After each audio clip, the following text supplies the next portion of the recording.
You've sold them all out, Senator. You whose sacrifice for this country was as all-encompassing and as horrible as the rest of us can only imagine in our darkest moments. You who survived so that you could make America a better place, where young men did not have to go and die in pointless wars or be maimed or held prisoner or have to hire hitmen to shoot them in the knee because that couldn't be worse. You, who should know better.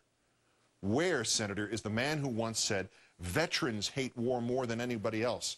Because veterans know these brave Americans and others know that there is nothing more painful than the loss of a comrade.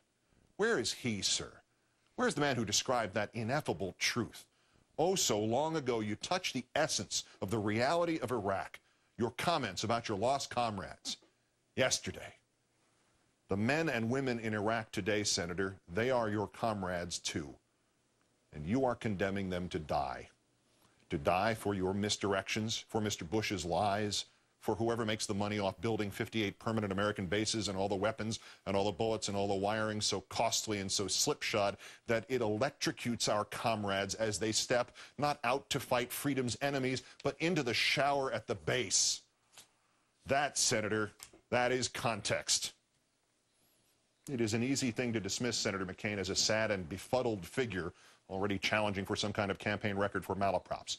Just yesterday in Philadelphia, he answered Senator Obama not by defending or explaining his own not that important remark, but by seizing upon Obama's bitter remark, or trying to.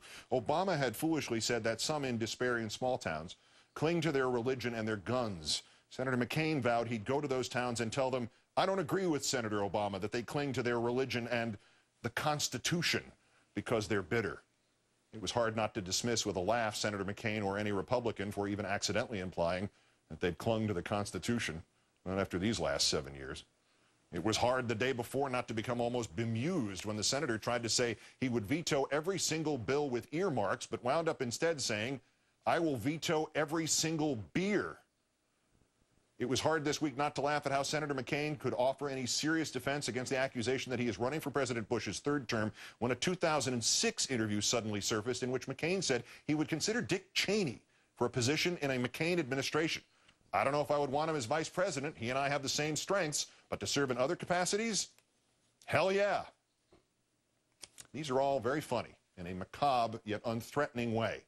And then one remembers Senator McCain's inability to separate Sunni and Shia, or his insistence that Iran is training al-Qaeda for service in Iraq, and then being corrected about it, and then saying the same thing again anyway the next day. And then one is inevitably drawn back again to the overlooked substance of yesterday's remark. If the surge is now working, Senator, do you now have a better estimate of when American forces can come home from Iraq? No. No. The surge is working, and even that still tells Senator McCain nothing about when we can ransom our friends and our family, our soldiers. Wasn't that the ultimate purpose of the surge? To get them out? If we cannot tell, if McCain cannot even guess, does that not mean by definition the surge isn't working? And ultimately, we are drawn back to the not too important remark in its full context, the context of the kaleidoscope of confused rhetoric and endless non sequiturs and mutually exclusive conclusions and what they add up to.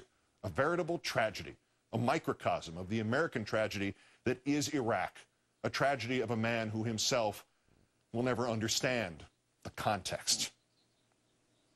Your tragedy, Senator McCain? No, I'm sorry. This tragedy is of Justin Mixon of Bogalusa, Louisiana, and it's of Christopher McCarthy of Virginia Beach, Virginia. It's of Quincy Green of El Paso and Joshua Walton Baugh of Ford City, PA. The tragedy is of Shane Duffy of Taunton, Mass., and Jonathan Emart of Mesquite, Texas. It's of Cody Legg of Escondido in California and David Hurst of Fort Sill in Oklahoma. The tragedy is of Thomas Duncan III of Rowlett, Texas, and of Tyler Pickett of Saratoga, Wyoming. And who are they, Senator? They are 10 Americans who have died in Iraq since the first of this month.